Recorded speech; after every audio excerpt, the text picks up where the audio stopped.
Beyond the Clef is presented by Director's Choice. Hi, welcome to Beyond the Clef. I'm your host, David, and I'm here with Amy Williams from McMeans Junior High Orchestra. How are you? Doing great. Thanks for being on. Really appreciate it. All right, thanks for asking. Yeah, and so you're at McMeans Junior High Orchestra in Katy, Texas. Is that correct? That's correct. Yes. Yeah, and now it's junior high, but you said it's 6th through 8th. Yes, we teach 6th through 8th, and we start beginners in 6th grade. Okay, great. And we were talking before the program and before recording about you just really like middle school. You like that age group. You like that.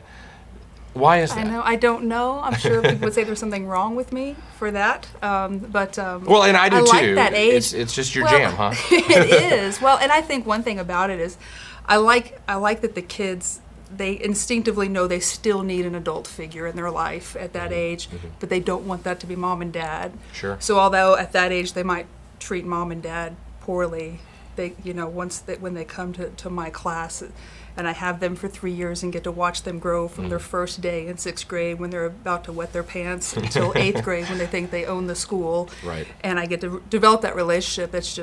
I just love to see the kids grow from Right. little children to, beginning of young adults. I always love to see that when we go back through our pictures and stuff. Oh, and yes. I'll show the kids every now and then, and they just look like little miniature versions of Oh, themselves. yes. But then by the time they get to 8th grade, they're starting to look. I mean, they're young adults, Yeah. and so it's just amazing their change that they've gone through and their maturity level too.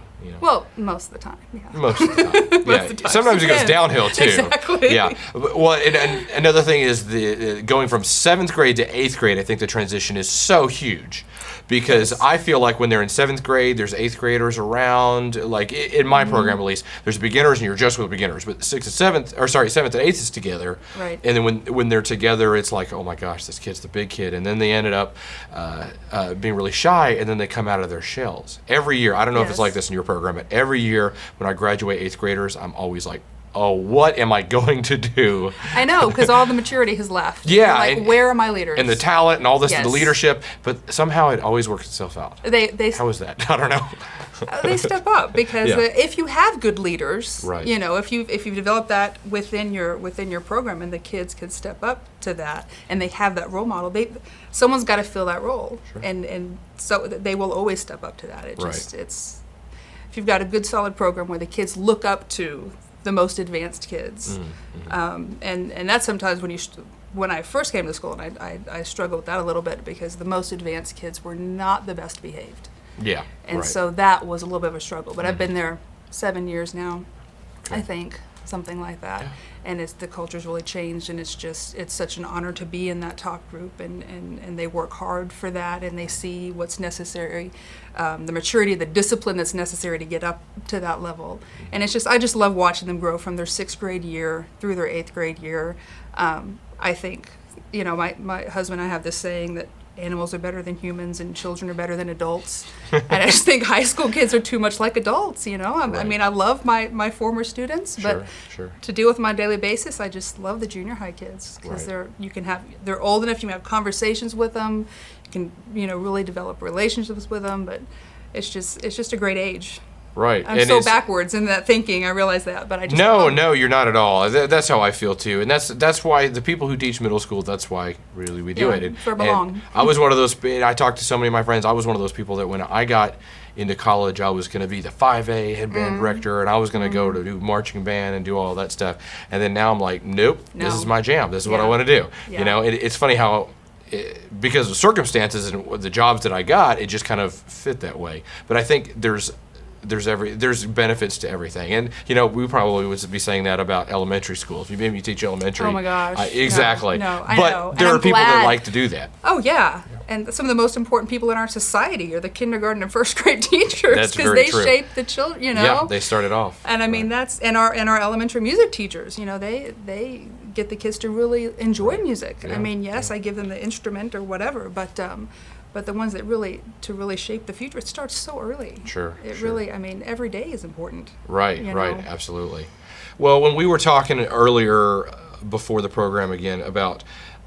your sixth graders, for instance. That's where you really find, and that's what a lot of people I've been interviewing, and when they mention that the sixth grade or your first year, the first year of the people in the program, that's the most important. Now, talk more about that. Well, I mean, the not just the getting them to love the instrument, but giving them a good foundation. I unfortunately did not grow up necessarily with that. I was allowed to have lots of bad habits, and you know, to this day, I don't know that I would make my own top orchestra, you know, because I can sure hear when it's out of tune, but I don't necessarily play in tune because I wasn't given the really good foundation, you know. I didn't understand, and no one really forced me to hold the instrument correctly. And that's such a big thing. And to get the right hand shape with the left hand, not just the left hand, the right hand, all of those things, you just really take the time to do. The way that I approach beginners is we do one thing at a time. Like we'll work on just left hand. So at most, this is kind of the standard practice now is to not necessarily start playing with the bow. We don't really hold the bow until about 5 or 6 weeks into school. A lot of people wait till the second semester.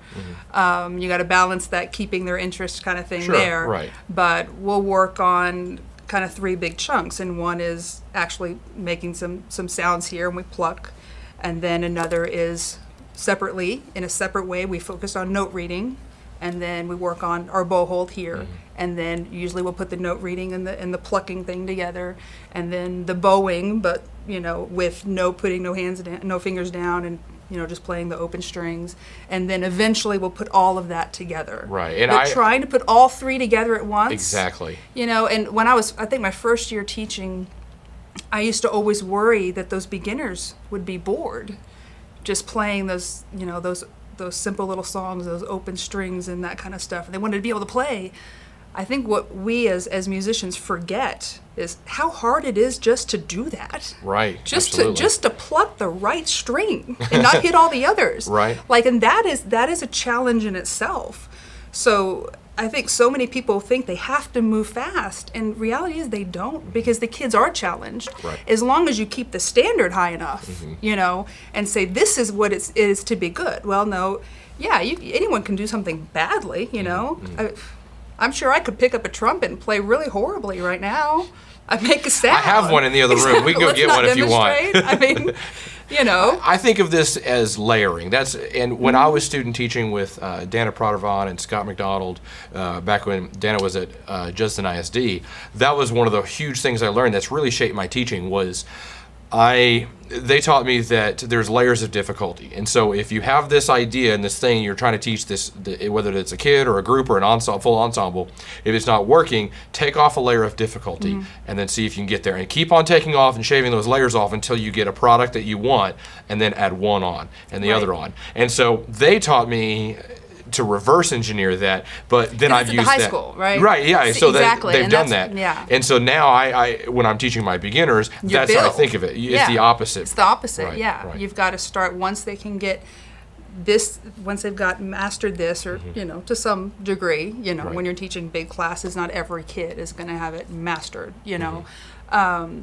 But then once you get this, you can add, and then you can add, and then, you know, I always try to keep the standard very, very high, you know, no matter what they're playing. Sure. I mean, because quite truthfully, I could pick up a violin now and play Twinkle, Twinkle, Little Star, and I could try to improve that, you know, and that's something that the kids play within a couple of months, but you can always improve tone. Right. You can right. always make something better, and I try to stress that with them Right. every day. You know, make something better, you know, Sure. each time that they play it. Because if they think, oh, I got it, I can play it. No. Yeah. Yeah. So you build that in, like you said, your community. So do you feel like by the time they're in 8th grade, they hopefully have that ingrained in their head? That's what you're trying to go towards? You know, one of my kids this year gave me one of the best compliments. She was an 8th grader this year. And I was conducting a KDU symphony. Okay. And she was in a different orchestra, but she was in a more advanced group than the one I was conducting. She heard the group play, and she came after the concert. She said afterwards, she said, "No, Miss Williams, I could really tell that was your orchestra." And I said, "What do you mean?" She goes, "Well, everything was just so together and so in tune, and everything just had to be right." Now, the music wasn't very difficult. She didn't say that part, Right. because she was too nice. But But she was like, yeah, I could really tell that was your group. That's really cool that wow, she for found student. a signature of what Yeah. you do in your product. And that she hears that, Right. you know, and then that they hear by the time they're in 8th grade, they understand all of those minor details that make the huge difference. Sure, You know, sure. being exactly together is hugely different from being almost together. Right, exactly. know? Yeah, and I always tell my students, if sometimes in a lot of disciplines that you're doing, whether it be a math test or a athletic event or whatnot, sometimes 90% is great, because you like in a football game, if you mess up, you can keep on and you can recover from that. Or on a math test, if you get one problem wrong, that's okay, because overall you're doing well. But I always tell my kids, music, in the end, when you do that product, has to be 100% effort. You have to be trying for the 100%. Now, hey, every now and then there's the things that go wrong, and that's okay. But trying to get to every single time we perform, it's as perfect as we can make it. Because in music, an E and an E flat are... Right. They can't exist together. Yeah. It doesn't. Well, I mean, they can't. They I mean, can, they but, on yeah, purpose, on- they should not exist together if you're trying to play both E naturals. That being said, so a lot of times, when I was talking to Corey Graves, and he's a middle school band director in Roma Middle School. And we were talking about a topic similar to this and what he does with his beginner band, right? And so in band, I feel like the big thing to start off with is talking about sound. And for that means that there's all the stuff going on that we can't see, which is frustrating and then the embouchure and the little muscles and all the pressure and all that. Now, how does that relate when you say you do one thing, you have to make sure the hand position is correct? Yeah. What do you feel like is your biggest priority in maybe the first 6 months that you're really trying to hone in on to make happen? And if you have to do the year or two things or whatnot. Well, I would break that closer to the first 6 weeks. Okay, because we see our beginners every single day. Sure. You know, hopefully by 6 months they can do quite a few things. Right. But my biggest thing, I think, is tone. I deal with in most. Okay, so it's the same thing, I feel like, in what you're doing. I think a lot of people don't think of it that way, and it's another thing, as I realized as I was teaching. I do this whole vibrato thing, which I teach vibrato to my beginners. Okay. And we start it's like a 30-week process. We start the second 6 weeks of school. It's just kind of a happy accident. Like I've learned more about teaching from my students than I could ever learn anywhere else. You know, and one of the things I realized is one of the exercises I was having them do. It was hurting their hand, and I'm like, come on, just toughen up, just do it. But then I noticed, like, within 1 week after that, all of a sudden their tone was just so much better. And I realized it was the strength of the left hand, that's what brought their tone out, was the strength of the left hand. And so now when they're beginners, one of the things that I focus on very first thing is getting the strength down on the left hand. Again, it's one of those things we as adults with bigger hands and stronger fingers and have been playing for many, many years, we forget that it's really difficult to hold a string down. You think, oh, it's just this little, but to hold it down, because our hand is supposed to act like the nut of the instrument, and it's supposed to be that strong. And so for them to have the strength and the dexterity to be in the right place and to have that strength there, that's the first thing I focus on, is with left hand and the strength right here and the shape. Right.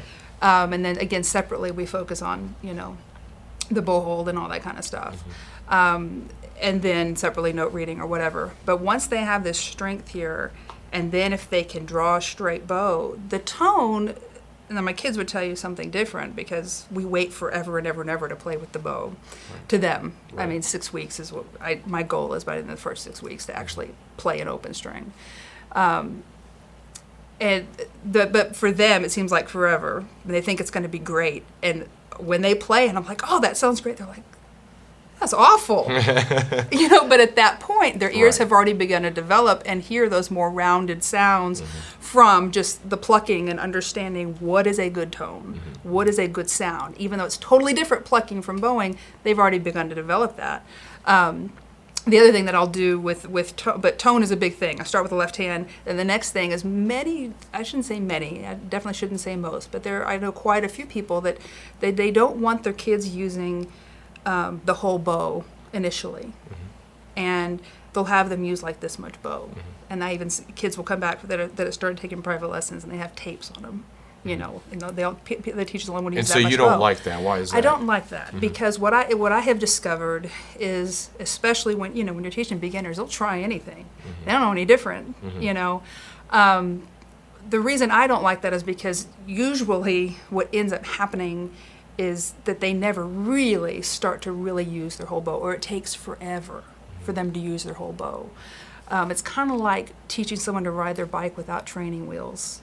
I'd rather them learn without the training wheels and fall a few times and scrape their knee, but within a month, they're playing with a big sound. Sure. Because by that point, they've got the strength here, and now they've gotten used to this. I tell them one quarter note, one whole bow.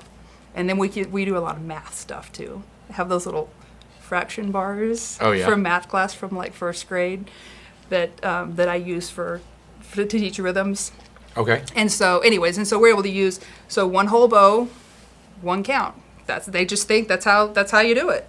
I make them use the whole thing to get started with, and then we have to make sure we have the right amount of weight. It's harder to control when you use the whole bow, right? And you get a lot of so squeaks and you have to scratches. monitor what they're doing, of course. Yeah, you get a lot of squeaks and scratches initially, but within a week or two, they're making a good sound, and it's a big sound. It's a full sound, as opposed to, what I've seen people start with this much bow. 2 years into it, they're still playing wimpy. Right. And we're talking 2 weeks, big sound. Sure. They might still be hitting 2 strings. That's all right. They're going to figure that out. Right. Okay. And so you focus a lot on technique. How do you still engage everybody? Because I feel like we were talking before about how you like to think of technique and affects the music, and then from the technique you teach the technique and the music will come. Yes. And when you were saying that, I had the opposite approach. I kind of realized sometimes I end up start teaching music and I'm like, oh yeah, there's this, and then I'm going to start teaching this about that. So you're really focusing on technique. How do you feel that how can you engage your kids still with that? I'm not sure what it is that keeps them happy. One thing I do is I give them something very specific to work on. So, it's not horribly completely boring stuff. It's not like we're just playing open D strings for half an hour a day or anything like that. But I give them something very specific to work on. Okay, when we play the scale this time, and what we'll do is we typically, and it's not just all scales. I would say the first 10 minutes of the class is I have all these scales that I've written out. Your scales, arpeggios, and thirds. And I think thirds are really important. Most people, when I was in school and when I first graduated, most directors, some directors didn't even do, from what I observed, they wouldn't even do a scale. They might play a scale and then go straight to the music, and then it's all out of tune and all this kind of stuff. You can't play a scale in tune. You can't play a song in tune.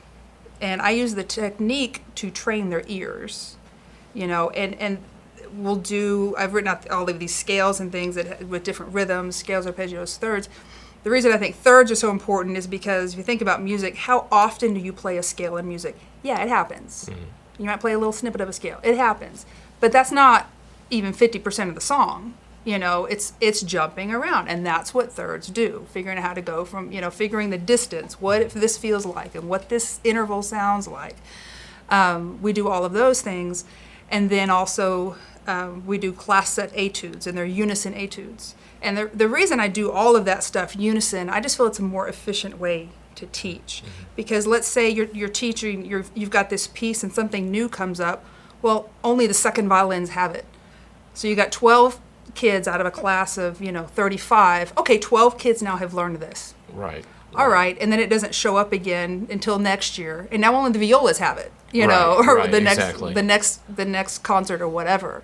And so this way they're learning all of the technique at the same time, and it gets reinforced. And so the kids are not sitting there very much. So for a lot of times, and they get the engagement work we're talking exactly. about. So even though they're playing scales, arpeggios, and thirds, and etudes, or shifting exercises, things like that, everyone is playing the entire class.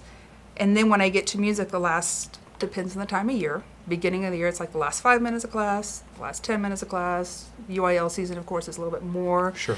Depending on the level of the student, the level of the orchestra. But when I get to the music, there's a lot less just sitting and waiting.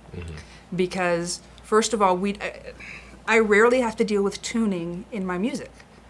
Because when do we train their ears? In the technique. Right, right. So they fix their own tuning problems. You know, things that we deal with in the music is balancing or a style, you know, making sure we're matching style, note lengths, that type of thing. But we don't have to spend as much time on the music because they've got the technique to back it up. And they've got the training, they've got the ear. They know when they're out of tune. It's not like, hey, second melange, your C sharp is out of tune, which is a very, very common problem to have in orchestra. We don't have to worry about that because they've got such solid technique that if it's out of tune, they know it and they can fix it. Right. And it's not just them learning how to play a C sharp in tune. Everyone has already learned it. So when it comes up, it's there and they've just got it. Yeah. That's really great. I know I got a lot out of that. Thank you so much for being a part of the program. We have Amy Williams from McMeans Junior High Orchestra. Really appreciate it. All right. Thank you.